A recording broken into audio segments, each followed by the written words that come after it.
Hello guys, this is Hard Reset, and this guide assumes you already signed into your account. Make sure you logged in or some steps may not work as expected. So, your OneDrive not syncing, if files aren't updating, uploads fail or documents won't open, try this.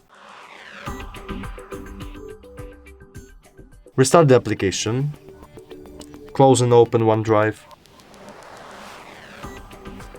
The next one is the check the permissions.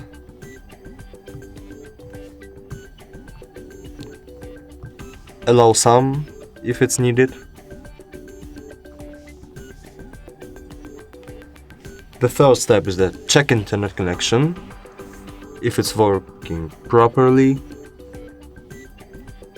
As you can see, mine is working very good. The fourth option is the reinstall your application.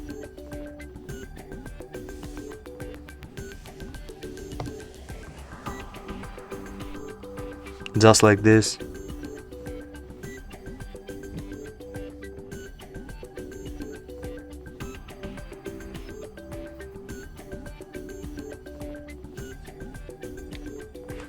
And if previous options didn't help you, try to reboot your phone and it should help you.